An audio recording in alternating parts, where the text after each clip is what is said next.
ஓம் சாய்ராம். என் அன்பு குழந்தையை,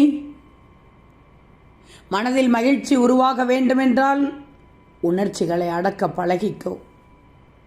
தனிமையில் இருக்கும் போதும் உன் எண்ணத்திலும், கூட்டத்தில் இருக்கும்போது உன் பேச்சிலும் கவனம் வைக்க வேண்டும். எதையும் நினைத்து கவலைப்படாமல் எல்லாவற்றையும் கடவுள் பார்த்து கொள்வார் என்ற முழு நம்பிக்கையோடு உன் கடமைகளை செய்து வாழ்க்கையை சந்தோஷமாக நிம்மதியாக வாழ்ந்துவிடு.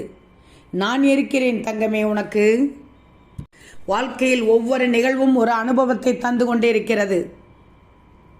நீ சந்திக்கும் ஒவ்வொரு மனிதரும் ஒரு பாடத்தை கற்றுக் கொடுக்கிறார்கள். உனக்கு கற்றுக்கொண்டே இருப்பவர்கள் மகிழ்ச்சியாக வாழ்கிறார்கள், மகிழ்ச்சியாக இருக்கிறார்கள். வாழ்க்கை என்பது பரமபதத்த கட்டத்தை விடவும் புதிரானது.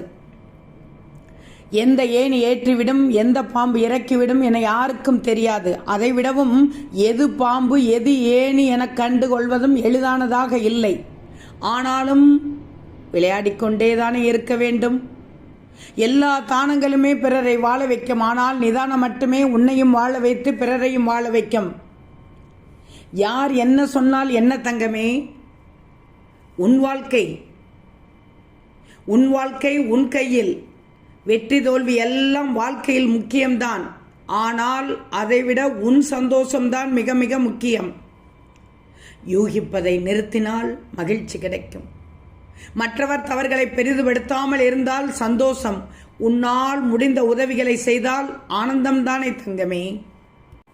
ஒன்று மட்டும் நல்லா தெரிஞ்சுக்கோ, இதுவரை நடந்ததை யோசிப்பதை விட இனி எப்படி நடக்க வேண்டும் என யோசிப்பவன் தான் வாழத் தெரிந்தவர்கள்.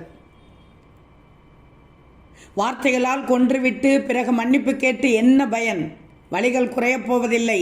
பேசிய வார்த்தைகள் மனதை விட்டு அழியப் போவதும் இல்லை. உண்மையான அன்புக்கும் பொய்யான அன்புக்கும் ஒரு சின்ன வித்தியாசம்தான்.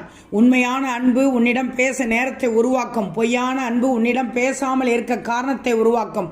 அவ்வளவுதான் தங்கமே. நீயாக இரு. உன் வாழ்க்கை அழகாக வாழ்ந்துவிடு. உன் குடும்பத்துக்கும் உனக்கும் எது தேவையோ அதை மட்டும் செஞ்சிக்கோ. நல்ல பலனை நிச்சயம் அடைவாய். ஏன்னா என் பிள்ளையின் குணம் எனக்கு தெரியும்.